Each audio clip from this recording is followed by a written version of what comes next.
I could have a decade of additional, hour a day. Hello and welcome to Hello Haymarket. My name is Elize Nyce. I am Daniel Nyce.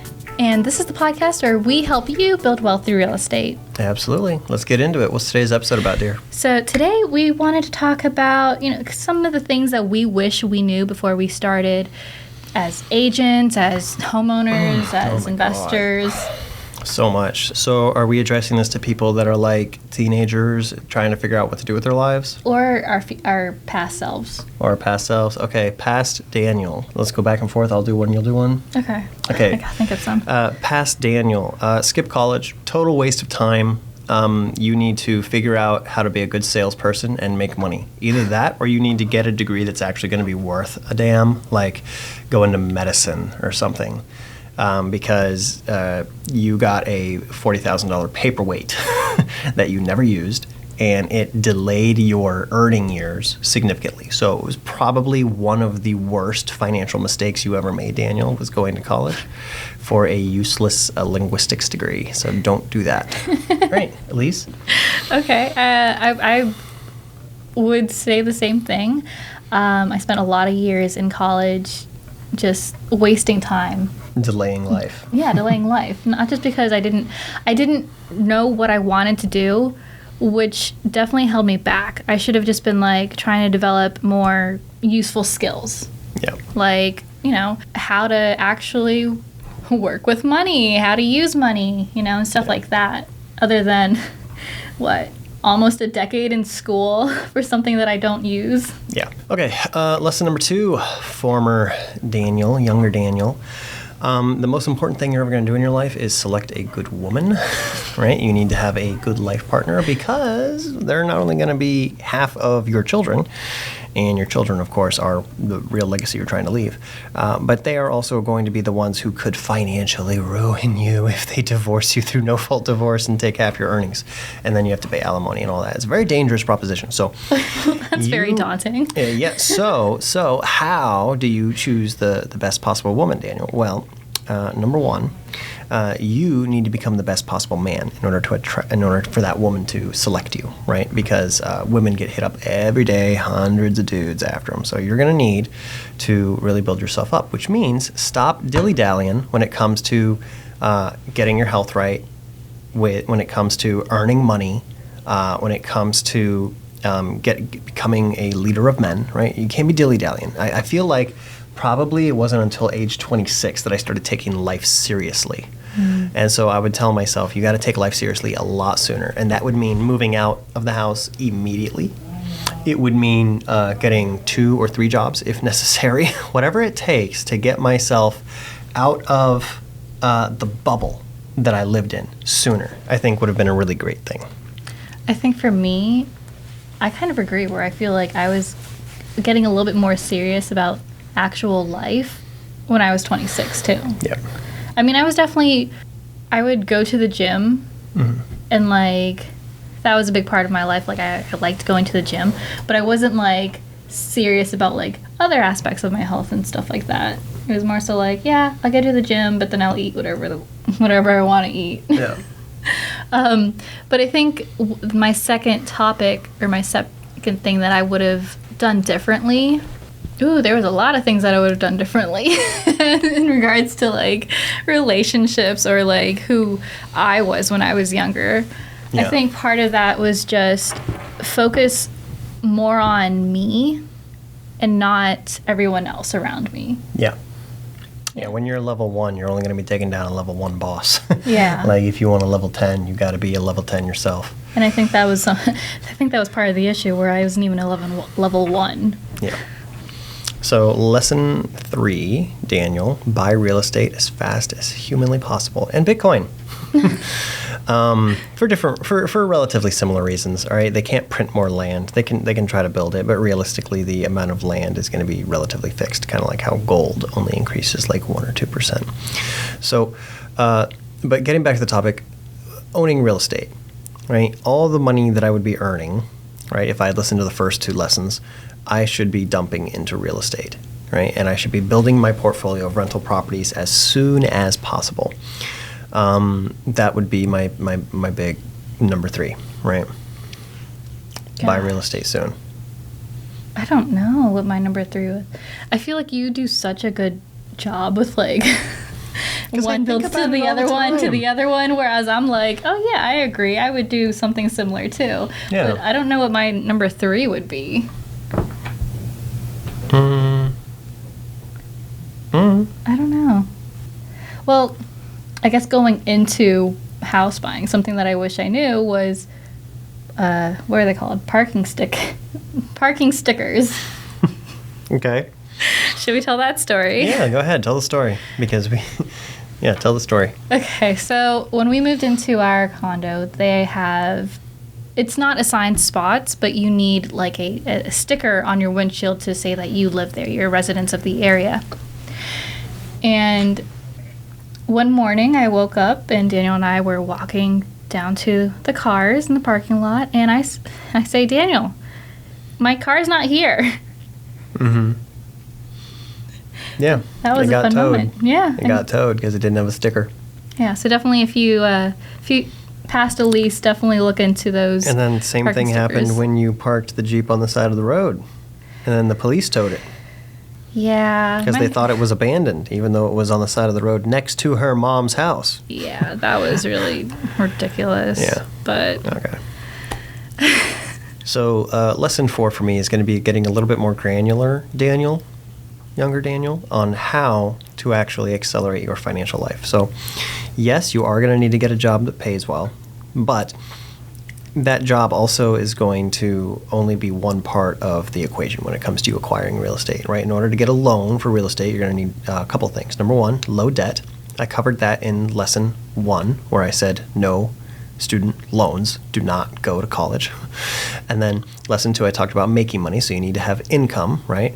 Those are the first 2. And then the third one was, I was like, buy real estate, but I kind of skipped over the other thing you need to do in order to buy real estate, which is you need good credit. So how are you going to build good credit? Well, you're not going to waste money buying a freaking Hemi, right? Muscle car. First, I bought a brand new Mustang, actually. It was the first car I bought. Brand new Mustang. And then what happened to it? Wrecked it. So then I bought a used, at least I went used, but I went from a V6 up to a V8 and bought a Challenger, a Hemi V8 Challenger, right? RT Challenger, which I still have. And it's a beautiful car. But I'm still paying down the debt on it, which is stupid, right? So, but that is one way of getting good credit, is that you could be paying an auto loan. But you know what else is a quicker way of getting good credit? What? Is if you just get your name on one of your parents' credit cards. Just become an authorized signer, and then you are now the beneficiary of all of the good credit of that credit card's history. And that could have skyrocketed my credit score just right there, right? Yeah. So in summary, Daniel, don't go to school. Don't buy a crazy good car. Do get a high-paying job or 2. Move out immediately and buy real estate. I feel like yours are a lot more action steps. Yeah, well, that way I can look at myself and be like, well, did you do it or not? Let's check. Let's check. What are you driving? Let's check. Where's your address? It better not be the one you grew up in. I feel like, whereas for me, mine is, if I were to have gone back in time, or if I was to tell past me to do something and to do something well, is to actually learn about how to be financially literate. Yep. I think that would have been my biggest thing, because I didn't know what money meant. Yeah. You know? Like, I was blessed enough to have my parents pretty much buy my car and pay it. And then before that, I had inherited my grandpa's car. Like, you know, I was blessed to have these things. And then I went off to college, and I didn't know how much I was supposed to take out. So I took out way more than I should have. And I'm still paying those down, and I'm still in crippling debt. But definitely being more financially literate. See the light now, though. Oh, yeah, now. Like, I definitely wouldn't have gone to college. Or, like, if I were to have gone to college, I wouldn't have. I can remember when I met you, the way that you would talk about your debt, it was like total denial, like it didn't exist. Total denial. Yeah. Yeah. You were just like pushing it off as like a future release problem. Yeah, and I think that's part of it, where it's like I didn't see how important and how significant that debt is to, like, you know, my plans now and my future plans, where it's like it's going to be there for a while because of this mistake that I made years ago. Taken advantage of by the system, honestly. I mean, yeah, I can't deny your own agency and your parents' agency in the process, where any one of you could have put the brakes on. But society puts so much pressure, not just on you, but on your parents, to be like, everyone has to go to college. Yeah. You go to college, you're going to get a good job. Yeah. Which is bullshit. Well, I think you should get a good education, but it doesn't mean that you need to be If you want a good college. education, you need to avoid college. College is going to indoctrinate you, nothing more. I think that college is good if you are going for certain degrees, which I thought I was going for a certain if you're going to be degree. a doctor or a lawyer, then you have or an engineer of some sort. Yeah, but like I thought I was going to go into medical. Like I thought I was eventually going to do something big with that but then it's just like I don't like this kind of stuff. Yeah. I don't agree with the way that they treat people, but Yeah, being sold a bill of goods. like it's just the whole thing is I definitely think that being more financially educated would have saved me a lot. Yeah. I will say, you mentioned financial literacy. I changed my whole life around starting around 25, 26 when I started to read an hour a day. Thank you, Jim Rohn, and thank you, my father, for introducing me to that idea. Because I would read voraciously for an hour a day, and that was a big deal for me. Yeah, I That remember completely that. changed everything for me, and I still do. I read constantly. I'm always listening to different podcasts, so that would be another lesson. If you could get on that, a decade sooner, that would have been great. My issue is that God, I'm not. a decade sooner, man. You If I would've could been- have a decade of additional, like, hour a day of Yeah. information intake, right? Sharpening the sword, just imagine where I'd be, right? And think about that for yourself out there, right? Where do you want to be a decade from now? A decade from now, you're going to be around. The question is, if you haven't even picked up a book in a decade, like so many Americans, versus the person who is out there competing with you in the marketplace, that person is going to be light years ahead. See, Whoever's reading. I think that was my issue. Is like I'm not the strongest reader, but I could have definitely like listened to more podcasts, like At 2x. YouTube, like At 2x speed. anything, But I was too busy looking at what's it called, makeup videos. Yeah. Yeah. And then or room tours. And then not just using YouTube University, but on top of that, putting it into action, right? You Yeah. got to take action. And that's one of the best things about real estate, frankly, is that it's something that you can do once that is going to yield a return for you for the rest of your life. Right? I have another one, is that I should have gone to someone who was actually successful or like much smarter than me as far as like finances and stuff like that. And I say that because I remember I was at, where was it? Like Tyson's Mall or something, and I was sitting at the food court and I'm like staring at my student loans, and I'm like, I don't know how to approach this. Like I want to be able to pay these off, but I don't know how to do it. And this is like before my loans were all consolidated and like it was all one thing. Like they were like separate, like this is from the first year, this is from the second quarter of the second year, or like, whatever it was. Yeah, it was very overwhelming. And I think that had I known someone or reached out for help to be like, hey, how do I actually pay my student loans? That way I'm not like waiting forever to start. Yeah. Because like I was like, I have some money from work. I want to be able to start paying this off.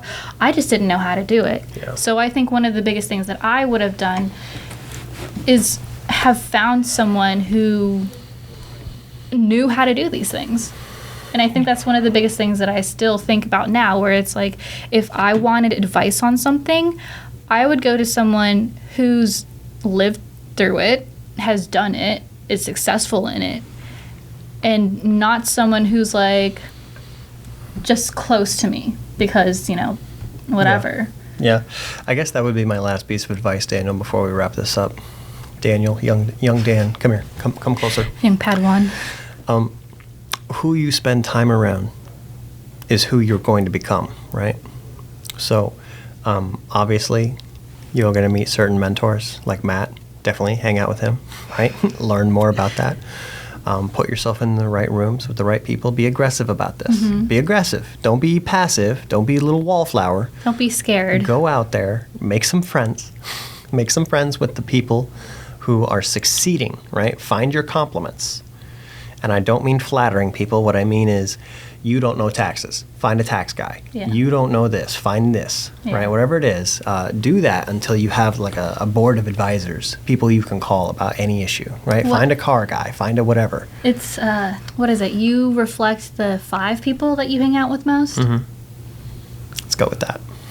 Isn't that it? It's like that. I don't know it exactly, but it's like that. I thought it was 5. I'm pretty sure Yeah. it's 5. I think it's supposed to be you are the average of the 5 people you spend the most time with. I believe that's the phrase, but I Yeah. could be wrong. But so yeah, that would be my last piece of advice is be very deliberate about how you spend your time and with whom, Yes. right? Yes. Most of life's problems are not what or how problems, they are who problems, Yes. right? And that doesn't mean that you just have toxic people in your life. That's a who problem. Oh my It's gosh. also like Let's not do that again. It's also like your car's broke down. That's not a what problem or a how problem. That's actually a who problem. Who can help me fix this? Yeah. You know, who do you know that you trust that is actually going to have your best interests at heart when they talk to you? I think that's one of the biggest things that I learned this past year. It's a who, not a how or a what. Yeah. All right. Hopefully we can be the who's for your life. Yeah, absolutely. And even if I'm not the who for your exact problem, I can put you in contact with the person who is. Because as realtors, what we've learned more than anything is your network is your net worth. So we have a very expanded network now, where even if I don't directly know the person, I know the person who knows the person. Yeah. If that makes sense. Okay, so we're always a great starting point for you in building out your network as well. That's it for me. Yeah, I have nothing else to say. I Okay. don't think. Cool. Well, thanks for watching. My name is Elize Nyce. And this is Daniel Nyce, and we will see you guys next time. Bye. Bye.